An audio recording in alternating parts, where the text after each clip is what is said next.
वेदांत सार।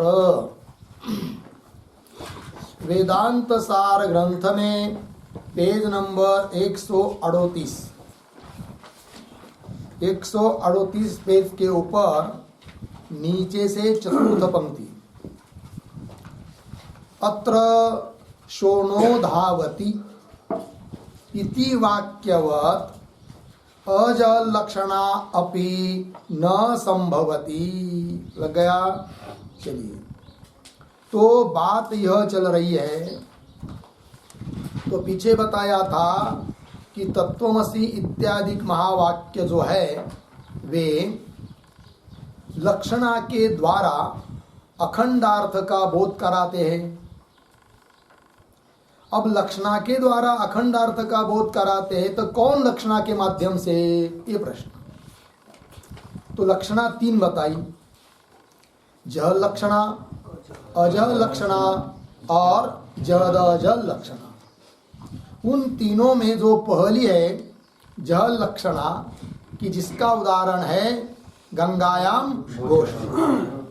तो गंगायाम घोष इस वाक्य में जिस प्रकार जल लक्षणा है, अर्थात शक्यार्थ का पूर्ण रूप से त्याग करके उस शक्य संबंधी अर्थ का ग्रहण करना, इस प्रकार की जो जल लक्षणा होती है वह जल लक्षणा महावाक्य में काम की नहीं है। अर्थात तत्वमसि महावाक्य जल लक्षणा को लेकर अखंडार्थ का बोध नहीं कराता है, जल लक्षणा महावाक्य में नहीं घटती है। यह बात कही थी कल। अब पुनः प्रश्न उठेगा कि ठीक है, जल लक्षणा नहीं बन पा रही है, तो और दो लक्षणा बची है, अजल लक्षणा और तीसरी जद अजल लक्षणा या भागत्याग लक्षणा जिसको कहते हैं। तो 2 नंबर की जो है जिसका नाम है अजहत लक्षणा। जहत का अर्थ होता है त्याग। तो जह लक्षणा मतलब जहां पर शक्यार्थ का त्याग है पूर्ण रूप से, वो जहत लक्षणा हुई। और अजहत, अजहत मतलब त्याग नहीं, जहां पर शक्यार्थ का त्याग करने की जरूरत नहीं है, अपितु शक्यार्थ के साथ साथ उससे भिन्न, उससे संबंधी और अन्य अर्थ का ग्रहण जहां किया जाता है वह होती है कौन सी? अजहत लक्षणा। वो कहाँ होती है, उसका क्या उदाहरण है, वो उदाहरण पहले दे रहे ग्रंथकार कि अजल लक्षणा का उदाहरण। फिर अजल लक्षणा का उदाहरण बताने के बाद बताएंगे कि इस प्रकार की जो अजल लक्षणा है वो भी तत्वमसि महावाक्य में घटती नहीं है, बनती नहीं है। क्यों, उसका कारण भी बताएंगे। ठीक है, इन सब बातों की चर्चा आज होने वाली है। तो वही दे रहे, अत्र मिला। तो अत्र शब्द का अर्थ लिखिए, अत्र, अत्र मतलब यहाँ मतलब कहा, तो अत्र शब्द में लिखिए तत्वमसि इति वाक्ये। अत्र, अत्र मतलब तत्वमसि इति वाक्ये, अर्थात तत्वमसि इस वाक्य में। ठीक है जी, क्या? तो देखो, शोणो धावतीति वाक्यवत्, ये उदाहरण है, दृष्टांत है।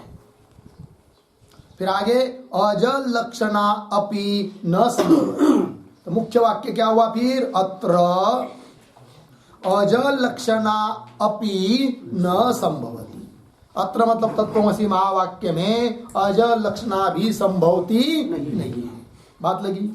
तो बोलेंगे अजल लक्षणा का उदाहरण क्या है, तो बीच में दृष्टांत उदाहरण दिया, शोणो धावति। तो उस उदाहरण पर चर्चा करने के पहले अजल लक्षणा, ये जो शब्द आया है, तो उसका लक्षण क्या है तो वो लिख लेंगे। अजल लक्षणा बराबर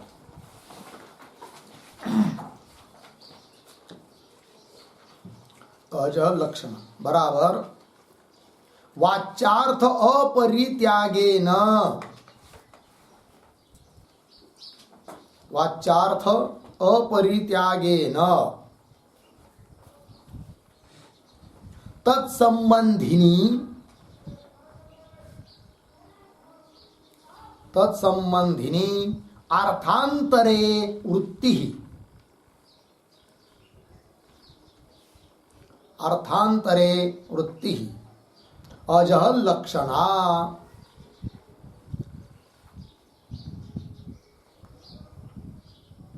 ठीक है ना?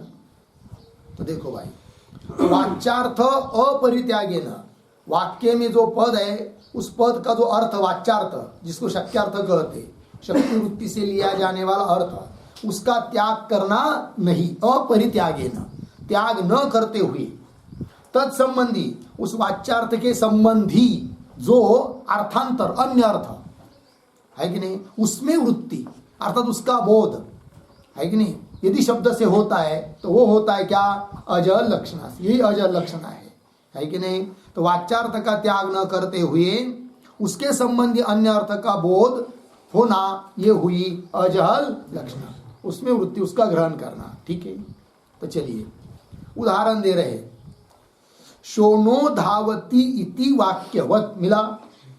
तो वाक्य क्या है, शोनो धावती, शोनः धावती। शोनः शब्द का अर्थ होता है तांबड़ा रंग, लाल रंग, है कि नहीं? तो लाल रंग, तो तांबड़ा अर्थात शोण, ये गुण है, और गुण में क्रिया होती नहीं है, क्रिया द्रव्य में होती है।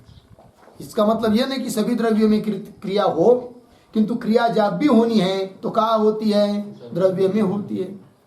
ठीक है ना? गुण में क्रिया होती नहीं है। और यहां पर आया है धावती, धावती मतलब दौड़ रहा है, तो दौड़ना रूप क्रिया वो तो गुण में बताई जा रही, शोनो धावती। अब ये वाक्यार्थ का बाद हो रहा है, शोण मतलब तांबड़ा रंग अर्थात गुण दौड़ रहा है, लेकिन गुण तो कभी दौड़ता नहीं है, क्रिया उसमें होती नहीं है, तो फिर कैसा वाक्यार्थ होगा? तब यहां पर शोण शब्द की लक्षणा करनी पड़ती है। तो कौन सी लक्षणा? अजहत लक्षणा। कैसे? शोण शब्द का शक्यार्थ है तांबड़ा रंग, ठीक है, और उसके संबंधी है कौन? घोड़ा। तो लाल घोड़ा दौड़ रहा है, तो दौड़ने रूप क्रिया किसमें है? अश्व में, घोड़ा में है। रंग में वस्तुतः क्रिया नहीं है, किंतु प्रयोग कर दिया शोणो धावती। तो शोण शब्द का शक्यार्थ हुआ तांबड़ा रंग, उसका त्याग नहीं करना, उसको भी लेना, और उस तांबड़े रंग के संबंधी जो घोड़ा उसको लेना। तो घोड़ा अर्थ कैसा निकल आया भाई? शोण पद से, तो अजल लक्षणा से। तब फिर वाक्यबोध क्या होगा? तो शोणो धावती मतलब क्या? शोणत्व विशिष्ट अश्व धावती, ये अर्थ निकल आएगा। शोण नाम का जो गुण है उससे विशिष्ट जो अश्व घोड़ा वो दौड़ रहा है, ये वाक्यार्थ बोध हो जाता है। तो अजल लक्षणा समझ में आई? बताइए। तो शोणो धावती थी वाक्यवत, मतलब इस वाक्य में जिस प्रकार अजल लक्षणा होती है उसकी तरह अजल लक्षणा अपि अत्र न संभवती, महावाक्य में संभव नहीं है। आगे, तत्र शोण गुण गमन लक्षणस्य वाक्यार्थस्य विरुद्धत्वात् तत् अपरित्यागेन तद आश्रय अश्वादि लक्षणया तद विरोध परिहार संभवात अजल लक्षणा संभवती। ठीक है जी। अब शोणो धावती इस वाक्य में अजल लक्षणा कैसी घटित होती है, इस बात का स्पष्टीकरण कर रहे हैं ग्रंथकार। ठीक है, तो पद है आरंभ में तत्र, तत्र पद का अर्थ लिखिए, तत्र बराबर शोणो धावती इति वाक्ये।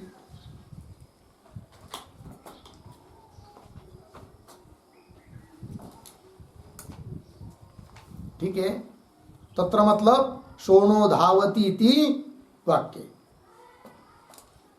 तो देखो भाई आगे मूल में, तो शोण गुण गमन लक्षण से वाक्यार्थस्य विरुद्धत्वात्। शोण यह गुण है और गुण में क्रिया होती नहीं है, तो और यहां पर गमन रूप क्रिया बताई जा रही, धावती, धावती मतलब गमन रूप क्रिया। तो शोण गुण की गमन लक्षण वाक्यार्थ से, गमन लक्षण गमन रूप क्रिया स्वरूप जो वाक्यार्थ, उस वाक्यार्थ का क्या हो रहा है? बाद, क्योंकि गुण में क्रिया होती नहीं है। तो शोण गुण गमन लक्षणस्य वाक्यार्थस्य विरुद्धत्वात्, वाक्यार्थ घटित नहीं हो रहा है, जुड़ नहीं रहा है, संगत सुसंगत नहीं हो रहा है, अर्थात विरोध आ रहा है, तो विरुद्धत्वात् फिर क्या करेंगे, तद अपरित्यागेन। मिला? तद मतलब क्या, तद शब्द का अर्थ लिखिए क्या, शोण गुण। तद मतलब शोण गुण। अपरित्यागेन उसका त्याग न करते हुए, अपरित्यागेन कहा है, उसका त्याग न करते हुए, तद आश्रय, तद आश्रय, तद शोण गुण आश्रय, शोण गुण का आश्रय कौन है, अश्व घोड़ा। तद आश्रय अश्वादि लक्षणया, लक्षणा के द्वारा अश्व का ग्रहण किया जाता है, और लक्षणा के द्वारा अश्व का ग्रहण करने से तद विरोध परिहार संभवात, वो जो विरोध आ रहा था वाक्यार्थ में, शोण धावती, कैसा कह रहे भाई, शोण कोई दौड़ता है क्या, तो विरोध आ रहा था, तो वो विरोध का क्या हो रहा है, परिहार। तद विरोध परिहार, विरोध की निवृत्ति हो रही है। तद विरोध परिहार संभवात, विरोध का परिहार हो सकने से अजल लक्षणा संभवती। कहां पर, तत्र, तत्र अजल लक्षणा संभवती। तत्र मतलब शोणो धावती वाक्ये अजल लक्षणा संभवती, अजल लक्षणा संभव है। ठीक है, फिर कोई बोलेगा इसी प्रकार फिर महावाक्य में मान लो अजल लक्षणा, तब कह रहे सिद्धांती क्या, कि महावाक्य में अजल लक्षणा हो नहीं सकती। क्यों नहीं हो सकती है, तो वो दे रहे आगे अत्र तु इत्यादि पंक्ति के द्वारा। तो पुस्तक में देखिए, अत्र तु परोक्षत्व अपरोक्षत्वादि विशिष्ट चैतन्य एकत्वस्य वाक्यार्थस्य विरुद्धत्वात् तत् अपरित्यागेन तत्संबंधिनः यस्य कस्यचित् अर्थस्य लक्षितत्वे अपि तद विरोध परिहार असंभवात् अजल लक्षणा न संभवती एव। मिला? तो वाक्य के आरंभ में क्या है, अत्र, और अंतिम में क्या आया है, अजल लक्षणा न संभवती एव। तो वाक्य क्या बनेगा, अत्र तु अजल लक्षणा न संभवती एव, मुख्य वाक्य। अत्र, अत्र मतलब तत्त्वमसि महावाक्य में अजल लक्षणा संभव नहीं है।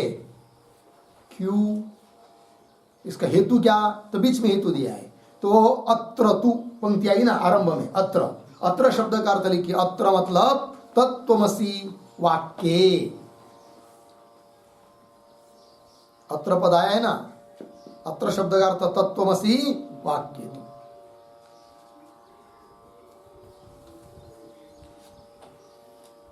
हो गया, देखो ध्यान दीजिए, अत्र तु मुख्य वाक्य बन गया, अत्र तु अजल लक्षणा न संभवती एव, इतना मिला।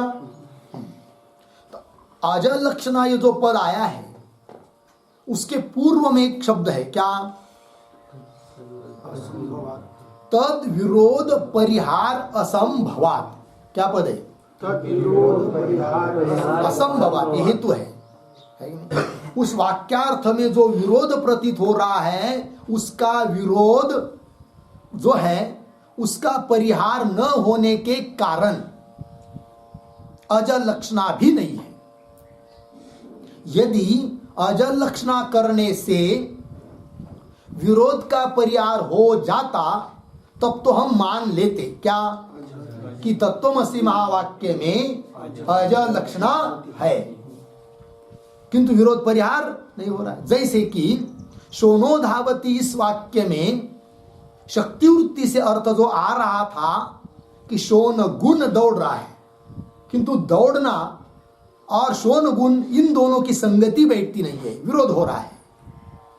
किंतु अजल लक्षणा करने से उस विरोध का क्या हुआ, परिहार हुआ, है कि नहीं। उस प्रकार तत्त्वमसि महावाक्य में अजल लक्षणा करने पर यदि विरोध समाप्त हो जाता तब हम मान लेते क्या, कि तत्त्वमसि महावाक्य में अजल लक्षणा है, किंतु विरोध परिहार नहीं होता है। अब लक्षणा करने के पहले जैसा विरोध है वैसा ही विरोध अजल लक्षणा करने पर भी रह रहा है। अब लक्षणा अजल लक्षणा करने के पहले विरोध कैसा है इस वाक्य में, इस बात को पहले समझ लेंगे। तो वाक्य क्या है? तत् त्वम असि। ठीक, तत्पद का अर्थ है क्या? परोक्षत्वादि विशिष्ट चैतन्य, और त्वम पद का अर्थ है अपरोक्षत्वादि विशिष्ट चैतन्य। अपरोक्षत्व और अपरोक्षत्व ये विरोधी धर्म है, एक जगह रह नहीं सकते, है कि नहीं? तो परोक्षत्वादि विशिष्ट चैतन्य का अपरोक्षत्व विशिष्ट चैतन्य के साथ अभेद है, ऐसा अर्थ निकल आ रहा है वाक्य के द्वारा शक्ति वृत्ति को लेकर। तत्पद और त्वम पद की शक्ति वृत्ति से जो अर्थ लिया गया और तत्त्वम असि, इस वाक्य का अर्थ निकल आता है क्या? परोक्षत्वादि विशिष्ट चैतन्य का अपरोक्षत्वादि विशिष्ट चैतन्य के साथ अभेद है। किंतु दोनों का अभेद हो नहीं सकता, क्योंकि दोनों में मतलब तत्पद का अर्थ जो परोक्षत्वादि विशिष्ट चैतन्य, उसमें परोक्षत्व धर्म है, और त्वम पद का अर्थ जो अपरोक्षत्वादि विशिष्ट चैतन्य, उसमें अपरोक्षत्व धर्म है। दोनों में विरोधी धर्म है, और दो विरोधी धर्म वाले चीजों का अभेद हो नहीं सकता, तो विरोध हो रहा है। अब इस विरोध का परिहार यदि अजल लक्षणा करने से हो जाता तब हम मानते कि इस वाक्य में, तत्त्वमसि महावाक्य में है क्या? अजल लक्षणा। किंतु विरोध का परिहार नहीं होगा। बोलेंगे कैसे नहीं होगा? जरा थोड़ा करके देखेंगे। अजल लक्षणा, तो अजल लक्षणा का स्वरूप क्या बताया था? वाच्यार्थ का अपरित्याग, त्याग करना नहीं, और उसके साथ किसी का ग्रहण करना। तो ध्यान दीजिए, तत्पद का अर्थ क्या है? परोक्षत्वादि विशिष्ट चैतन्य, उसको भी लेंगे क्योंकि उसका त्याग करना, और किसी दूसरी चीज को ले लेंगे उसके साथ, कोई भी, है कि नहीं? और त्वम पद का वाच्यार्थ क्या है? अपरोक्षत्वादि विशिष्ट चैतन्य, उसको छोड़ना नहीं, उसको भी लेना, और उसके साथ और किसी चीज को लेंगे। तो और कोई चीज को ले भी लिया आपने, किंतु उसके साथ साथ ये शक्यार्थ भी तो लिया, उसका त्याग तो किया नहीं। तब उसमें परोक्षत्व और अपरोक्षत्व ये विरोधी धर्म तो रह ही रहे हैं, अर्थात विरोध का परिहार हो नहीं रहा है। कब? अजल लक्षणा करने पर भी। अतः इस वाक्य में, तत्त्वमसि वाक्य में अजल लक्षणा बनती नहीं है। बात समझ में आई? तो पंक्ति को देखिए, अत्र तु परोक्षत्व अपरोक्षत्व विशिष्ट चैतन्य, दोनों पदों का अर्थ परोक्षत्व विशिष्ट चैतन्य, अपरोक्षत्व विशिष्ट चैतन्य, एकत्व, उन चैतन्यों का जो एकत्व अभेद, एकत्व रूप जो वाक्यार्थ है, एकत्वस्य वाक्यार्थस्य विरुद्धत्वात्, किंतु क्या हो रहा है? विरोध हो रहा है। तद अपरित्यागेन, अब अजल लक्षणा करनी होगी तो क्या करना पड़ेगा? उस वाच्यार्थ का त्याग करना नहीं। तद वाच्यार्थ, वही वाक्यार्थ अपरित्यागेन, उसका त्याग करना नहीं। तत्संबंधी न, और उसके संबंधी और किसी चीज का ग्रहण। तो तत्संबंधी यस्य कस्यचित, कोई भी अर्थ ले लेंगे, तो यस्य कस्यचित अर्थस्य लक्षितत्वेपि, लक्षणावृत्ति से उस अन्य अर्थ को ले भी लिया तो भी तद विरोध परिहार असंभवात, उस वाक्यार्थ में जो विरोध था उस विरोध का परिहार होना असंभव है। असंभवात, असंभव होने के कारण अजल लक्षणा न संभवती एवं, अजल लक्षणा भी यहाँ पर होना संभव नहीं है। बात समझ में आई? महावाक्य में कोई प्रश्न करेगा, परीक्षा में प्रश्न आ सकता है कि तत्त्वमसि महावाक्य में अजल लक्षणा क्यों नहीं है, तो उसको ये सब बताना पड़ेगा। ठीक है, आइए, तो न संभवती एव मिला इतना। इसके ऊपर थोड़ा सा हम लोग देखते हैं, मतलब लिखना नहीं है, ये जो बात बताई अभी तक उसका अर्थ स्पष्ट करने के लिए आपके पुस्तक में टीका में 2-3 पंक्तियां है, उसको थोड़ा सा पढ़ते हैं। तो कहाँ है वो? तो नीचे से पंक्ति को गिनेंगे, 1 2 3 4 5 6 7 8, नीचे से 8 नंबर की पंक्ति में अंतिम में आया है किंतु, मिला? उस किंतु के आगे पढ़ते हैं। तो देखो भाई, तत्त्वमसि इत्यादि वाक्ये तो मिला, तत्त्वमसि इत्यादि वाक्य में तो तत्पदस्य त्वं पदस्य च परस्परम विरुद्ध यह वाच्यार्थ, तत् और त्वं पद का जो वाच्यार्थ जो कि परस्पर में विरुद्ध है, तो परस्परम विरुद्ध यह वाच्यार्थ अर्थात मुख्यार्थ, शक्ति वृत्ति से लिया जाने वाला अर्थ, तम अपरित्यज्य मिला, तम तम वाच्यार्थम अपरित्यज्य उसका त्याग न करके परोक्षत्वादि विशिष्ट ईश्वर चैतन्य बोधकेन तत्शब्देन मिला, परोक्षत्वादि विशिष्ट चैतन्य का बोध कराने वाला जो तत्शब्द, तत्शब्देन, और अपरोक्षत्वादि विशिष्ट जीव चैतन्यस्य है कि नहीं, और अपरोक्षत्वादि विशिष्ट जीव चैतन्य बोधकेन त्वं शब्देन परोक्षत्वादि विशिष्ट ईश्वर चैतन्यस्य वा लक्षितत्वे अपि परोक्षत्व परोक्षत्वादि लक्षण विरोध सुस्थिर एव, मतलब विरोध जैसा पहले था वैसा अभी भी रह रहा है। तस्मात् अत्र अज लक्षणा लक्षणायाः न क अपि उपयोग, इसलिए यहाँ पर ज लक्षण का कोई उपयोग नहीं है कि नहीं। अब थोड़ा ध्यान दीजिए, तो ऊपर मूल में केवल सरल सरल बताया क्या कि तत्पद का वाच्यार्थ का त्याग न करके अन्य किसी का ग्रहण करेंगे, त्वं पद का वाच्यार्थ का त्याग न करेंगे अन्य किसी का ग्रहण करेंगे, यस्य कस्यचित्, तो भी विरोध का परिहार नहीं हो रहा है, अतः अज लक्षणा नहीं है। बात बताइए। अब थोड़ा सा टीकाकार ने क्या किया, देखिए वाक्य है तत् त्वं असि बराबर, उसमें से परोक्षत्वादि विशिष्ट चैतन्य का बोधक एक पद है, कौन सा, तत्पद है बराबर। उस तत्पद का अर्थ कौन, परोक्षत्वादि विशिष्ट चैतन्य, उसका त्याग न करके, ठीक है ना, क्या करेंगे फिर, उस तत्शब्द ने तत्शब्द के द्वारा लक्षणा कर लेंगे, तत्शब्द की तत्पद की क्या करेंगे, लक्षणा।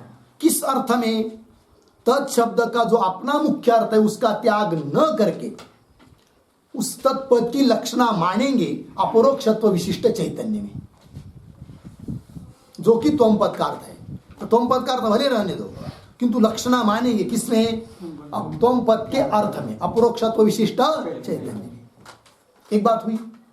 दूसरी बात, अपरोक्षत्व विशिष्ट चैतन्य का बोधक एक पद उस वाक्य में है, कौन सा, त्वं। अपरोक्षत्व विशिष्ट चैतन्य का बोधक कौन सा पद है, त्वं। फिर उसकी भी लक्षणा करेंगे, तो उसमें किसमें लक्षणा करेंगे, तो त्वं पद का वाच्यार्थ जो अपरोक्षत्व विशिष्ट चैतन्य, उसका त्याग न करके उसको भी लेंगे, और उसके साथ साथ तत्पद का अर्थ भी लेंगे। भले तत्पद का वो अर्थ हो, किंतु त्वं पद की लक्षणा मानेंगे तत्पद के अर्थ में, परोक्षत्वादि विशिष्ट चैतन्य में, है कि नहीं। तो तत्पद की भी लक्षणा हुई अजय लक्षणा, और त्वं पद की भी लक्षणा हुई कौन सी, अजय लक्षणा। तत्पद का वाच्यार्थ परोक्षत्व विशिष्ट चैतन्य और लक्ष्यार्थ अपरोक्षत्व विशिष्ट चैतन्य, और त्वं पद का वाच्यार्थ अपरोक्षत्व विशिष्ट चैतन्य और लक्ष्यार्थ परोक्षत्व विशिष्ट चैतन्य, तो बन गई अजय लक्षण। किंतु अब सिद्धांती कह रहे, इस प्रकार के अजय लक्षण कर भी लोगे तो भी विरोध का परिहार कहाँ होगा, परोक्षत्व अपरोक्षत्व विरोधी धर्म तो वैसे ही पड़े हुए हैं, तो विरोध का परिहार नहीं हुआ, अतः इस वाक्य में अजय लक्षणा कर नहीं सकते, ये बताया टीकाकार ने। तो टीका की पंक्ति देखिए, किंतु तत्त्वमसीति तत्त्वमस्यादि वाक्ये तु तत्पदस्य त्वं पदस्य च परस्परम विरुद्ध यह वाच्यार्थ, इतना मिला। आगे चलिए, मुख्यार्थ तम अपरित्यज्य, अपने अपने अर्थ का त्याग न करके, फिर क्या, परोक्षत्वादि विशिष्ट जो ईश्वर, उस ईश्वर चैतन्य का बोधक जो तत्पद, उस तत्शब्देन लक्षणा करेंगे तत्शब्द की। कैसे, तत्शब्द ने लक्षणा करके कौन अर्थ लेंगे, अपरोक्षत्वादि विशिष्ट चैतन्यस्य, है कि नहीं, लक्ष चैतन्यस्य, नीचे के पंक्ति में अंतिम में आया है लक्षितत्वे, वो लक्षित समझेंगे तत्पद से। तो तत्पद से लक्षित कौन हुआ? तत्पद से लक्षित अपरोक्षत्वादि विशिष्ट चैतन्य। एक बात हुआ। आगे तो अपरोक्षत्वादि विशिष्ट चैतन्यस्य अर्धविराम हुआ कि नहीं? आगे देखिए, अपरोक्षत्वादि विशिष्ट जीव चैतन्य बोधकेन त्वम शब्देन। अपरोक्षत्वादि विशिष्ट जीव चैतन्य का बोधक कौन? त्वम शब्द। उस त्वम शब्द की भी लक्षणा करेंगे। किसमें? आगे दिया त्वम शब्देन परोक्षत्वादि विशिष्ट ईश्वर चैतन्य से। परोक्षत्वादि विशिष्ट ईश्वर चैतन्य को लक्षित मानेंगे। किससे? त्वम पद से, है कि नहीं? तो त्वम पद से लक्षित परोक्षत्वादि विशिष्ट चैतन्य, तत्पद से लक्षित अपरोक्षत्वादि विशिष्ट चैतन्य। इस प्रकार होगा ना, परोक्षत्वादि विशिष्ट ईश्वर चैतन्य से वा लक्षितत्वेपि। इस प्रकार इस पद के द्वारा उस पद के अर्थ का लक्षित और इस पद के पद से उस पद का अर्थ लक्षित, ऐसा मान लेंगे तो भी लक्षितत्वे अपि परोक्षत्व अपरोक्षत्वादि लक्षण। तो परोक्षत्व और अपरोक्षत्व लक्षण, लक्षण मतलब स्वरूप, परोक्षत्व अपरोक्षत्व आदि स्वरूप जो विरोध है वो विरोध सुस्थिर एव। सुस्थिर मतलब सुष्टु स्थिर, अच्छी प्रकार और पक्का हो गया, विरोध हटा नहीं। ठीक है ना? हाँ। तो और विरोध न हटने के कारण, विरोध समाप्त न होने के कारण इस वाक्य में अजल लक्षणा हो नहीं। वही दिया अंतिम में, तस्मात् अत्र अजल लक्षणाया न कोपि उपयोग। तस्मात् अत्र तत्त्वमसि वाक्ये अजल लक्षणाया न कोपि उपयोग, कोई उपयोग नहीं है। बात समझ में आई? तो कुल मिलाकर अभी तक के चिंतन के अनुसार क्या सिद्ध हुआ कि तत्त्वमसि महावाक्य में अजल लक्षणा भी घटित होती नहीं है, संभव नहीं है। इतना लगा। अब आगे चलिए, न च मिला। इस पर अब पूर्व पक्षी बोल रहा है। पूर्व पक्षी कहता है सिद्धांतियों को, हे सिद्धांती, तत्त्वमसि महावाक्य में भी हो जाएगी क्या? अजल लक्षण।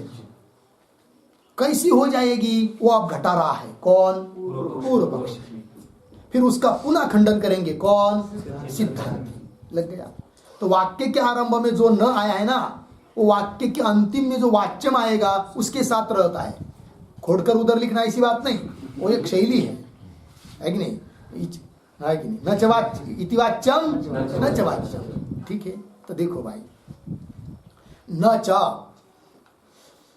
त्वं पदम, तत्पदम त्वं पदम वा स्वार्थ विरुद्धांश परित्यागे न अंशांतर सहितम त्वं पदार्थम तत्पदार्थम वा लक्षयत्वतः कथम प्रकारांतरेण भाग लक्षणा अंगीकरणम इति वाच्यम न च वाच्यम। लग गया? तो अंतिम में क्या लिखा उसने? कथम प्रकारांतरेण भाग लक्षणांगीकरण। अन्य प्रकार से भाग लक्षणा मतलब भागत्याग लक्षणा अंगीकार करने से क्या प्रयोजन, क्या काम? नहीं करने की जरूरत। भाग लक्षणा का छोड़ दो, अजल लक्षणा से काम बन जाएगा। कौन कर रहा है? पूर्व पक्षी। वो कैसी अजल लक्षणा कर रहा है? तो पहले देखिए, दो वाक्य बन जाती इस वाक्य में। तो मैं कैसे शब्दों को पढ़ता हूं, कौन शब्दों को छोड़ता हूं, ये ध्यान से देखिए पुस्तक में। च के बाद तत्पदम मिला, तो आगे जो त्वम पदम वा, इसको थोड़ी देर के लिए छोड़ देना है। तो पुनः देखिए, तत्पदम स्वार्थ विरुद्धांश परित्यागे न अंशांतर सहितम मिला त्वं पदार्थम। आगे जो आया ना तत्पदार्थम हुआ, इसको थोड़ी देर के लिए छोड़ दीजिए। त्वं पदार्थम लक्षयत्वतः, तो एक वाक्य बन गया ना, तो लक्षयतु हो जाएगा फिर एक वचन में, है कि नहीं? तो तब कथम प्रकारांतरेण भाग लक्षणांगीकरण, भाग लक्षणांगीकार करने की जरूरत नहीं है। एक वाक्य बन गया। दूसरा देखिए अब, तो कैसा पढ़ता हूं? च, अब तत्पदम को छोड़ना है, वा को भी छोड़ना है। च त्वं पदम, त्वं पद स्वार्थांश स्वार्थ विरुद्धांश परित्यागेन अंशांतर सहितम तत्पदार्थम, अब तुम पदार्थम को छोड़ना है, तत्पदार्थम लक्षयतु कथम प्रकारांतरेण भाग लक्षणांगीकरणम इति वाच्यम न च। दो वाक्य समझ में आए तो पहले वाक्य का अर्थ पहले समझ लेते, फिर दूसरे वाक्य का देखो भाई। च तत्पदम कौन लिया? तत्पद। और तत्पद का क्या अर्थ है? परोक्षत्वादि विशिष्ट चैतन्य। ठीक है, तो उस में से विरुद्ध अंश का त्याग करेंगे। तो विरुद्ध अंश कौन है उसमें? परोक्षत्व। किसके साथ विरुद्ध? त्वम पद का जो अर्थ उसके साथ विरुद्ध जो तत्पद के अर्थ में एक भाग परोक्षत्व, उसका क्या कर देंगे? त्याग। और अविरुद्ध अंश कौन है? तत्पद के अर्थ में चैतन्य। किसके साथ अविरुद्ध? त्वम पद का जो अर्थ उसके साथ अविरुद्ध ऐसा जो तत्पद के अर्थ में से एक अंश चैतन्य, उसका ग्रहण करेंगे। लग गया जी? तो कुल मिलाकर क्या? तत्पद का अर्थ में से विरुद्ध भाग का त्याग करेंगे, अविरुद्ध भाग का ग्रहण करेंगे। ठीक है ना? पंक्ति देखिए, तत्पदम स्वार्थ, स्वार्थ मतलब अपना अर्थ, उसमें से विरुद्ध अंश परित्यागेन, विरुद्ध अंश कौन सा? परोक्षत्व विशिष्ट, कितना अंश? त्याग। तो विरुद्ध अंश परित्यागेन मिला, और अंशांतर सहितम, उसी तत्पद के अर्थ में से जो अंशांतर, अब बचा हुआ अंश कौन सा? चैतन्य। तो अंशांतर सहितम आया है ना, उसके ऊपर लिखिए अविरुद्ध चैतन्यांशम, अविरुद्ध चैतन्यांश सहितम।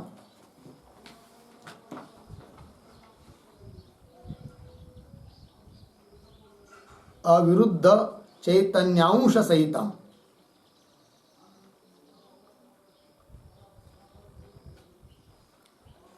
अविरुद्ध चैतन्यांश सहितम, इतना लगा? हाँ, तो सहितम आगे क्या? त्वम पदार्थम लक्षयतु, त्वम पद के अर्थ को लक्षित करे, लक्षणा से बोध करे, है कि नहीं? ज्ञापित करे। तो ध्यान दीजिए, क्या अर्थ? ध्यान दीजिए भाई, लिखना हुआ कि नहीं? अब देखो, तत्पद का अर्थ, तत्पद की लक्षणा करनी है किसमें? तो तत्पद की लक्षणा करनी है त्वम पद के अर्थ में। लेकिन क्या करते हुए? तो तत्पद का जो वाच्यार्थ है उसमें से विरुद्ध भाग को छोड़ दीजिए और अविरुद्ध भाग को ग्रहण कीजिए, और उस अविरुद्ध भाग जो चैतन्य, उसके साथ त्वम पद का अर्थ लीजिए। तो अजर लक्षणा भी बन जाएगी, क्योंकि अजर लक्षणा का स्वरूप क्या है? वाच्यार्थ का त्याग नहीं और अन्य अर्थ का ग्रहण। तो तत्पद का वाच्यार्थ जो है उसमें से भले एक टुकड़ा छोड़ दिया, किंतु एक भाग तो लिया ना, तो वाच्यार्थ का परित्याग पूर्ण रूप से हुआ नहीं। तो वाच्यार्थ के साथ तत्पद के वाच्यार्थ में से अविरुद्ध अंश जो चैतन्य, उसके साथ लिया हमने लक्षणा करके अर्थ कौन सा? त्वम पद का अर्थ, अपरोक्षत्व विशिष्ट चैतन्य। अब विरोध हुआ क्या? विरोध का परिहार हो गया, क्योंकि तत्पद का क्या अर्थ लिया? केवल चैतन्य। उस चैतन्य का अपरोक्षत्व विशिष्ट चैतन्य के साथ कोई विरोध है क्या? नहीं। और लक्षणा कौन सी? अजर लक्षणा। तो बन गई अजर लक्षणा। समझ में आ रही कि नहीं बात? उसी प्रकार इधर से चलेंगे अब त्वम पद से। ध्यान दीजिए, पुस्तक में नहीं देखना भी। त्वम पद, त्वम पद का वाच्यार्थ क्या है? अपरोक्षत्व विशिष्ट चैतन्य। क्या है? अपरोक्षत्व विशिष्ट चैतन्य, है कि नहीं? अब त्वम पद का लक्षित अर्थ मानना है हमको। किसको? तत्पद के अर्थ को। तत्पद का क्या अर्थ है? परोक्षत्व विशिष्ट चैतन्य, वो लक्षित करना है। किससे? त्वम पद से।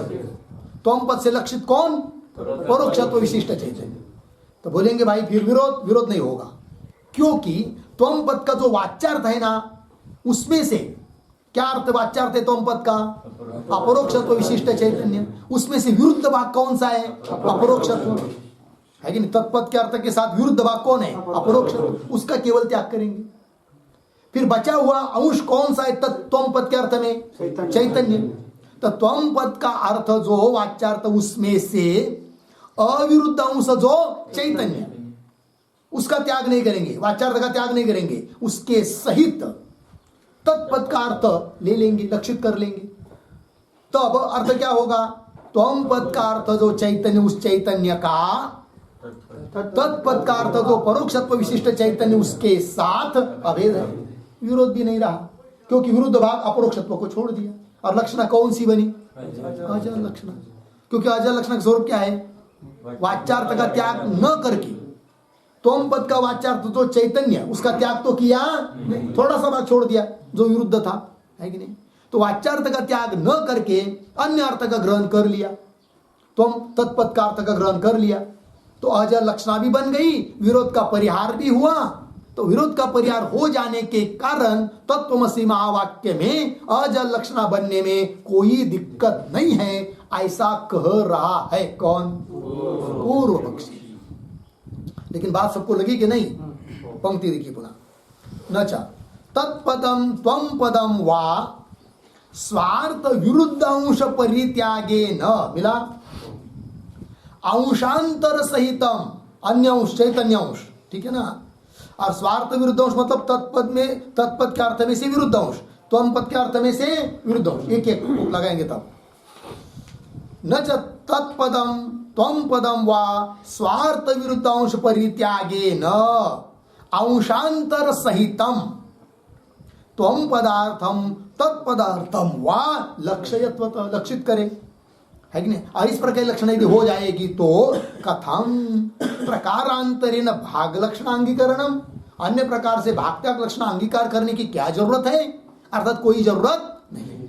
इति वाच्यम न च वाच्यम। अब सिद्धांती कह रहे, पूर्व पक्षी ऐसा तुम कह रहे हो ना, ये तुम्हारा कहना ठीक नहीं है। बोलेंगे क्यों ठीक नहीं है? तो उत्तर दे रहे आगे की पंक्ति से, एकेन पदेन, मिल गया जी। तो एकेन पदेन इत्यादि पंक्ति जो पढ़ रहे हम लोग, उसके पहले ऊपर की जो पंक्तियां पढ़े हम लोगों ने, कौन सी? न च इत्यादि पढ़ा ना, अर्थ तो समझ में आ गया आपको। तो भी और बात स्पष्ट होने के लिए न के पूर्व में अवतरण के रूप में थोड़ा एक दो वाक्य लिखते हैं, तो वही जो अभी तक हुआ विचार दो तीन पंक्ति में, वो स्पष्ट हो जाएगा। तो लिखते हैं,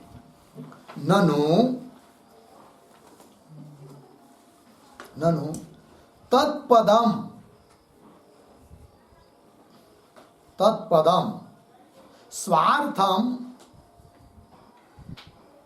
स्वार्थम विरुद्ध परोक्षत्वादि धर्मम, विरुद्ध परोक्षत्वादि धर्मम परित्यज्य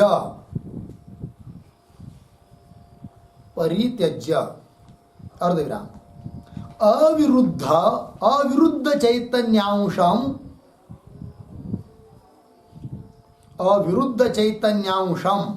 चैतन्यांश अपरित्यागे न, ऐसा करिए, अविरुद्ध चैतन्यांश अपरित्यागे न, लिखा अविरुद्ध चैतन्यांश अपरित्यागे न। आगे त्वम पदार्थम किंचित ज्ञत्वादि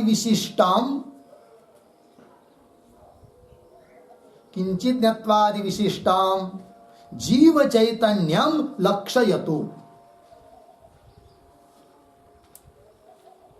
जीव चैतन्यम लक्षयतु, हो गया अर्धविराम। तथा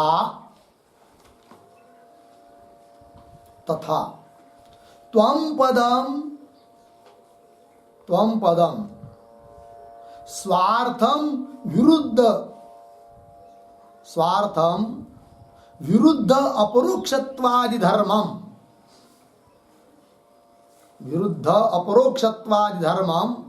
परित्यज्य, विरुद्ध अपरोक्षत्वादि धर्मम परित्यज्य अर्धविराम अविरुद्ध चैतन्यांश अपरित्यागेन, अविरुद्ध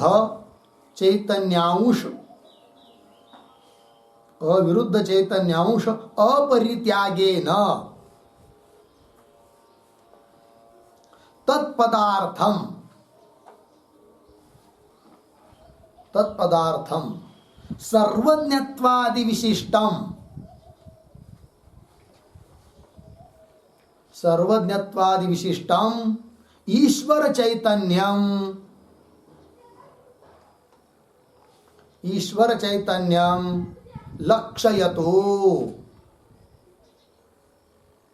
लक्षयतु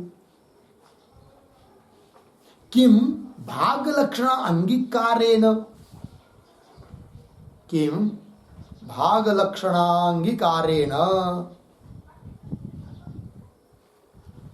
इति आशंक्य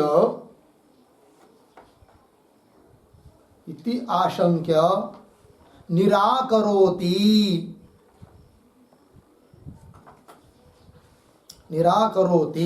न च इति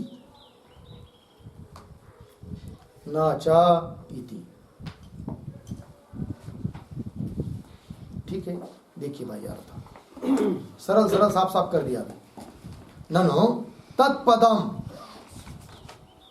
लक्षयतु, तत्पद लक्षणा से बोध करावे।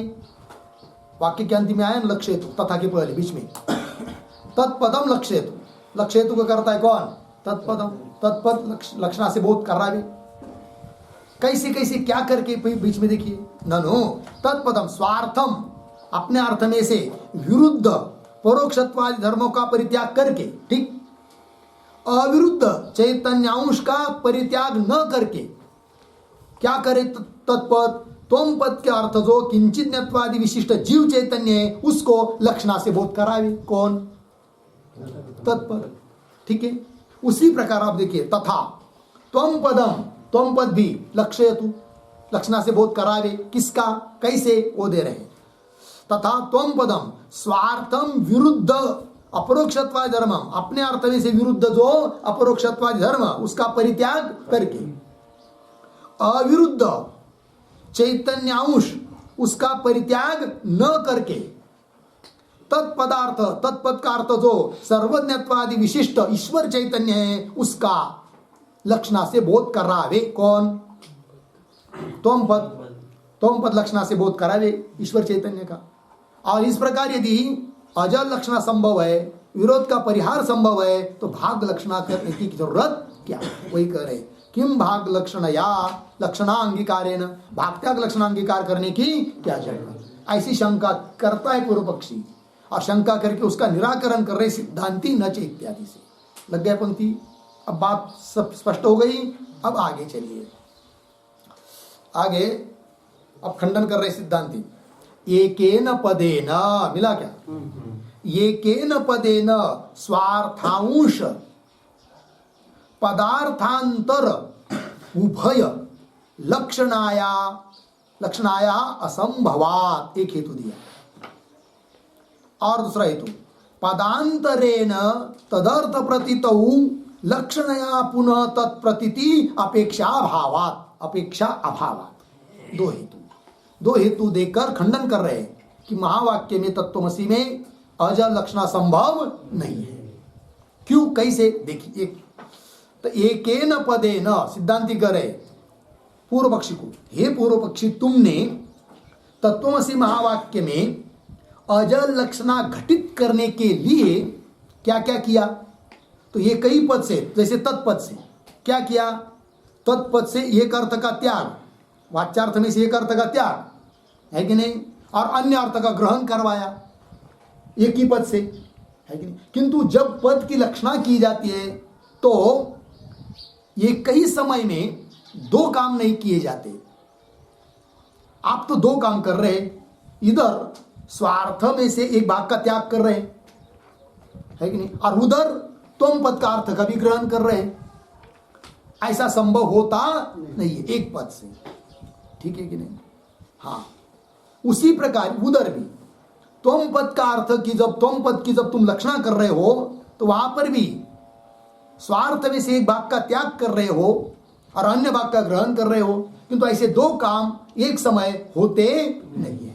अतः इस प्रकार की अजल लक्षणा महावाक्य में हो सकती नहीं, ये कह रहे हैं। ये केन पदेन स्वार्थांश का त्याग, स्वार्थांश और पदार्थांतर अन्य अन्य पद के अर्थ का ग्रहण उभय लक्षणाया, लक्षणा से दोनों काम होते नहीं है कि नहीं? हाँ। स्वार्थांश पदार्थांतर उभय लक्षणाया असंभवात, दोनों में लक्षणा होना एक ही पद की संभव नहीं है। असंभवात बात हो गई। तो असंभवात ये हो गया ना। इस असंभवात यहाँ तक जो हेतु दिया है उसको समझने के लिए आप लोग थोड़ा सा एक वाक्य लिख लेते हैं असंभवात के ऊपर टिप्पणी। लिखिए, एकेन तत्पदेन त्वं पदेन वा,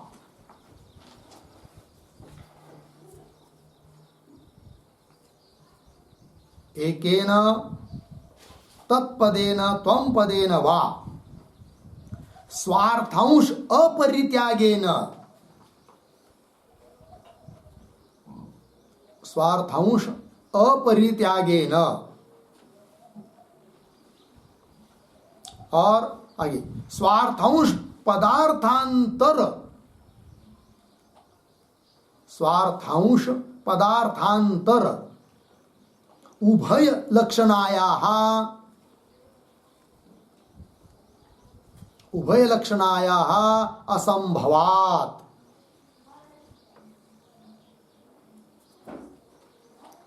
उभय लक्षणाया असंभवात् इत्यर्थः। पूर्ण विराम कौंस में कि थोड़ा तत्वं पदयोः, तत्वं पदयोः अन्यतरत्, अन्यतरत् लक्षणया, लक्षणया स्वार्थ परार्थ उभय बोधनाय,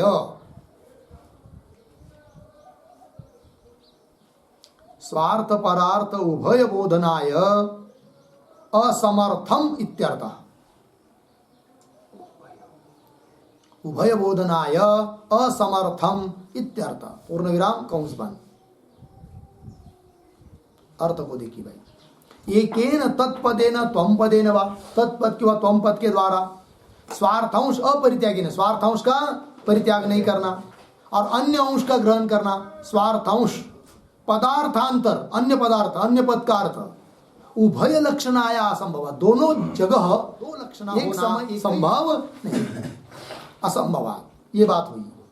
और स्पष्टीकरण क्या, तत्त्वं पदयो अन्यतरत्, तत् और त्वम इन दो पदों में से कोई एक पद लक्षणा के द्वारा स्वार्थ परार्थ है कि नहीं, स्वार्थ में से एक का त्याग एक का ग्रहण फिर अन्य पद का अर्थ का ग्रहण, इस प्रकार स्वार्थ परार्थ उभय बोधनाय असमर्थम, दोनों का बोध कराने में एक पद समर्थ नहीं है।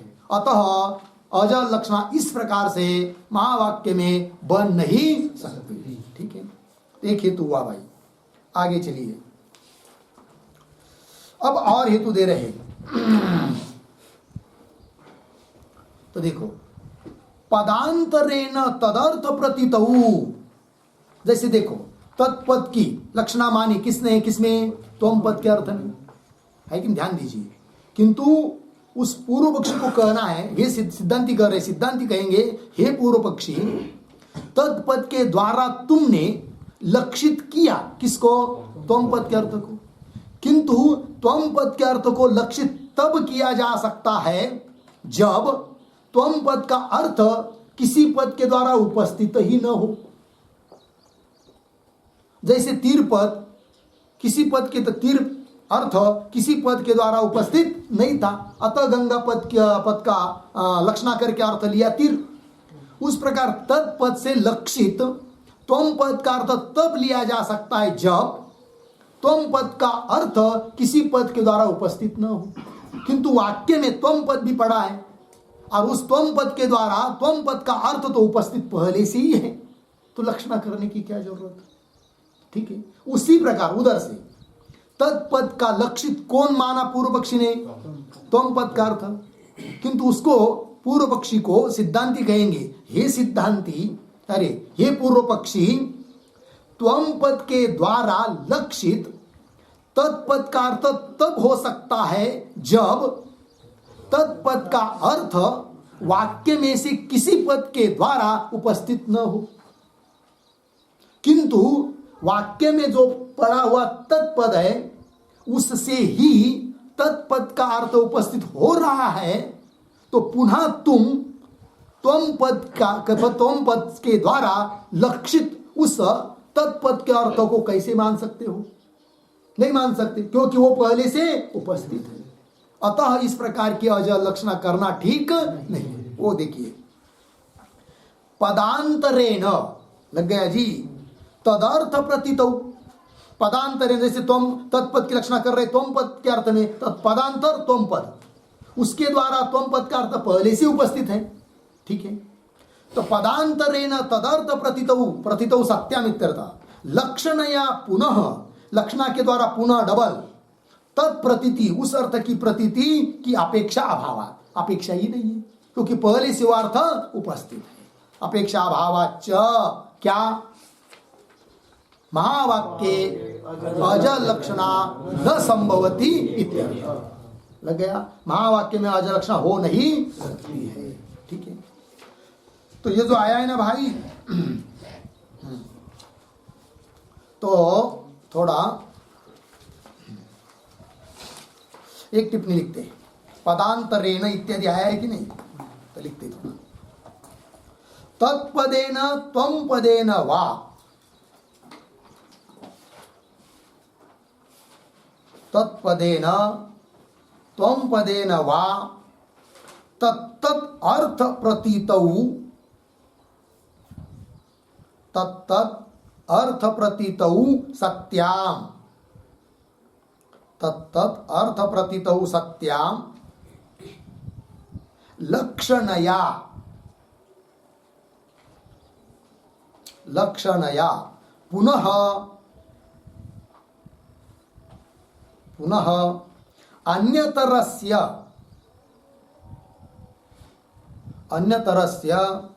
अन्यतर प्रतीति अपेक्षा अभावात्, अन्यतर प्रतीति अपेक्षा अभावात् इत्यर्थः।